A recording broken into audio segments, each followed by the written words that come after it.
մեր համար անընդունելի է։ Հայաստանի Հանրապետության քաղաքացին պետք է ձևավորի Հայաստանի իշխանությունը, այլ ոչ թե թուրք ադրբեջանական ազդեցության, արևմուտքի կամ թեկուզ ռուսական կամ թեկուզ մեկ այլ։ Հետևաբար ցանկացած արտաքին միջամտություն Հայաստանի Հանրապետության քաղաքացու իշխանությունը ձևավորելու սկզբունքի վրա մեր համար անընդունելի է եւ ընդդիմադիր դաշտ այս ուղղությամբ եւս պետք է հանդես գալ։ Այդ մասին մենք հրապարակային հայտարարություններ արել ենք, անելու ենք եւ միջազգային տարբեր ամբիոններից այս հարցը բարձրացնել ենք։ Եթե խոսքը ոչ թե թափանցիկ ընտրություններ կազմակերպելու մեխանիզմի, այլ այդ նպատակով իրականում տարբեր ուժերի մասնակցությունը սահմանափակելու մասին է խոսքը, դա մեր համար անընդունելի է։ Տեսեք, իրականության մեջ այս վտանգը կա։ Եվ սա ռեալ վտանգ է հաշվի առնելով այս իշխանությունների այսօրվա ձեռագիրը, այն ռեպրեսիաները, այն ամեն ինչ ինչ որ անում են։ Մի քանի հավանական սցենար կա եւ այդ տարբերակները այսօր ընդդիմադիր դաշտի ուժերի հետ մենք քննարկում ենք։ Այո, եթե իշխանությունը գնա այդ տարբերակով, դրան համարժեք եւ համապատասխան քայլեր պետք է անի ընդդիմությունը եւ դա անխուսափելի է։ Ու այդ տարբերակները այսօր քննարկվում են։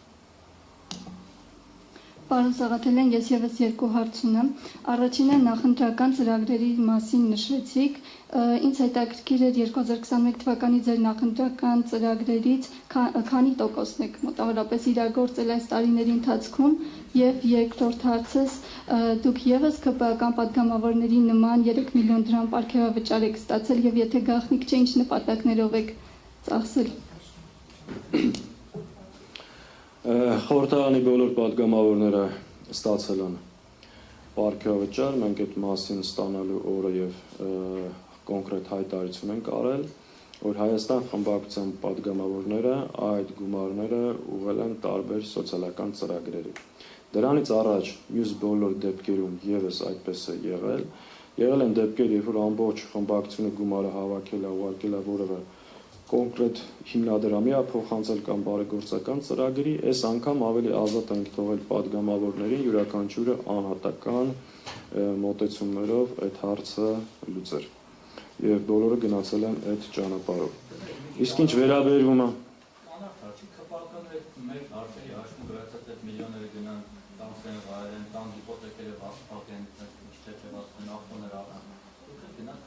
Նայ, չենք արել ձեր ձեռից չենք պրսնում, բա որ անայինք ինչ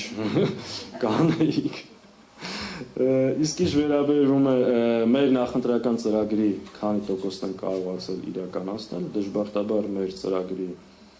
չեն կարողացել իրականացնել, որովհետև չեն կարողացել Հայաստանում ձևավորել իշխանություն։ Վերջին 5 տարիների ընթացքում խորհրդարանում հանդես են եկել տասնյակ օրենքի նախաձեռնություններով եւ այս իշխանությունը այդ բոլոր նախաձեռնությունները մերժել։ Նույնիսկ մենք մի շրջան վերցրեցինք եւ իրենց նախընտրական խոստումները դա օրենքի նախագիծ դարձրեցինք, օրինակ կենսաթոշակները բարձրացնելու, բազմազավակ ընտանիքների մասին, մի քանի սոցիալական ցցուն խոստումներ, որ ԿՊ-ն տվել էր եւ իր նախընտրական ծրագրում գրել էր, մենք վերցրեցինք իրենց խոստումները, տվեցինք օրենսդրական տեսք եւ տարանք խորհրդարան, որոնք բնականաբար հերթով մերժեցին։ Այսինքն, այո, մենք չենք կարողացել մեր նախընտրական ծրագիր իրականացնել, որովհետեւ չենք կարողացել ձևավորել իշխանություն։ Եթե մեր նախընտրական ծրագիրը իրականություն դարձած լիներ, այս 5 տարվա շարունակական կորուստները տեղի ունեցած չէին լինի։ Իսկ գալիք ընտրությունների ձեր նախընտրական ծրագրերը կազմելիս այս անգամ գոնե հաշվի կառնեք, որ գուցե այս անգամ եւս ընդդիմություն լինեք եւ ծրագրերը կազմելիս։ Գիտեք, եթե դուք պատկերացնում եք որևէ ուժ ընտրություններին պետքա մասնակցի ու այսինքն նախորդ ասի ես գնում խորհրդարան ընդդիմություն լինելու, այդպես չի լինում։ Քաղաքական ուժերը ընտրությունների մասնակցում են, որպեսզի ձևավորեն իշխանություն ու իրականացնեն իրենց նախընտրական ծրագրերը։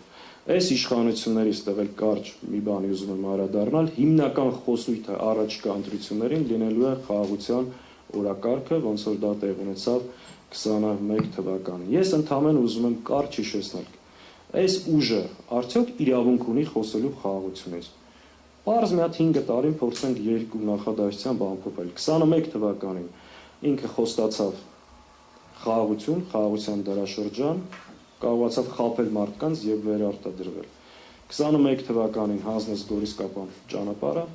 22 թվականին մի տարի հետո տեղի ունեցավ մեկօրյա պատերազմ եւ Ադրբեջանը 3 ուղղություններով հարձակվեց, որ ադրբեջանական զորքերը գտնվում են Գեղարքունիքում,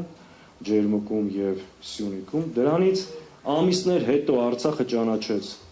Ադրբեջանի կազմում 9 ամիս տեղ ունեցող բլոկադա եւ արդյունքում 23 թվականին Արցախում ցեղասպանություն, էթնիկ զտում, հայաթափում, 24 թվականին դրանից 1 տարի հետո հանձնեց Ադրբեջանին ոչ չի դիմաց Տավուշի շրջանում մեր վերահսկողության տակ գտնվող ռազմավարական նշանակության դիրքեր եւ գյուղեր, 25 թվականին խոստացել է ակնհայտ թուղթ ու գրիչով միջանցք Ադրբեջանին եւ Թուրքիային ու նաեւ հրապարակային ստանձնել մի շարք պարտավորություններ ապագայում զիջումներ անելու համար, սահմանադրություն փոխելու, անկլավներ տալու, հայտարարել է, որ Հայաստանի տարածքում կան ադրբեջանական, Հայաստանի հսկողության տակ կան ադրբեջանական տարածքներ, որոնք պետք է վերադարձվի, էսա Նիկոլ Փաշինյանի խաղաղության 5 տարիները։ Եթե հիմա նորից պետք է Հայաստանի Հանրապետության քաղաքացին հավատա, այս ինչ որ ասում, դրանք 4 փաստեր են, չէ՞, որևէ մեկը չի կարող դա երկել։ Իսկ ո՞ց կարելի է սրան հիմա հավատալ ու ասել խաղաղություն է բերում։ Պատերազմի, պարտության, կորուստների խորհրդանիշն է այս իշխանությունը։ Ու հիմա իրանք փորձում են ներկայանալ խաղաղասերներ, մեզ էլ ներկայացնել իբրև պատերազմի ուժեր կամ ռևանշիստներ։ Հիմա տեսեք, իր կառավարման տարիները, վերցրեք, տեսեք այս դաշինքի կառավարման տարիները ու կհասկանաք ով է խաղաղություն բերողը, ով պատերազմ։ Բայց Պարոն Սաղաթելյան, Մարդու իրավունքների նախկին պաշտպան Արման Թաթ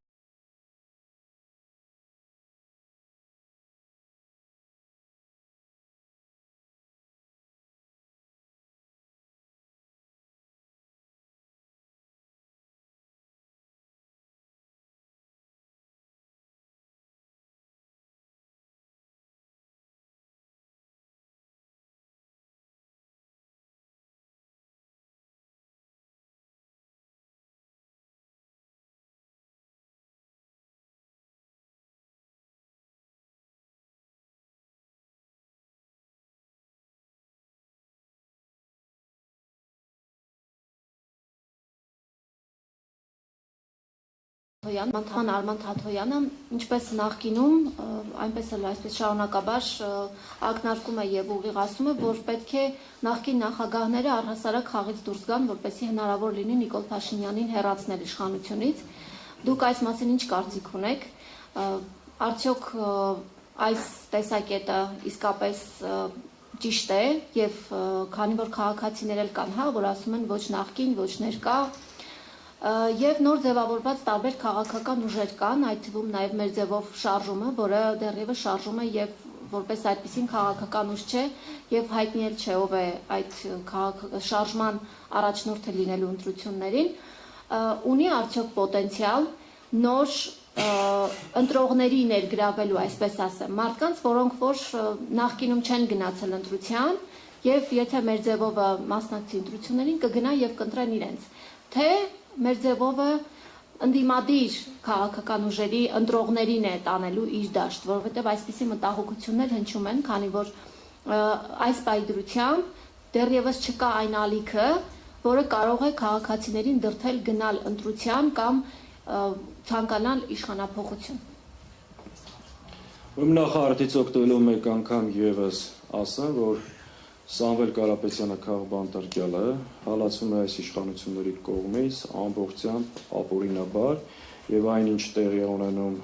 Սամվել Կարապետյանի նկատմամբ դա մեր համար անընդունելի է, դատապարտելի է եւ շատ ուղիղ հալածում է հայկական եկեղեցու եւ հայկական ինքնության կողքին կանգնելու համար։ Իսկ ինչ վերաբերում է մեր ձևով շարժմանը, մենք շատ դրական ենք վերաբերվում եւ հույս հայտնում, որ նոր ձևավորվող շարժումը ընդդիմադիր դաշտում կունենա իր տեղը եւ դերը։ Ինչպիսի վարչապետի տեխնացիով հանդես կգան, ինչպիսի ծրագրերով, դա արդեն այլևս մեր որոշելիքը չի։ Ես վստահ եմ, կա հավաքված թիմ, ունեն ծրագիր եւ հանրությանը համապատասխան առաջարկներ կանեն եւ ըստ իրենց դիրքավորման էլ մեր քաղաքացիները կորոշեն ում ինչ քվետ տալ։ Իսկ ինչ վերաբերվում է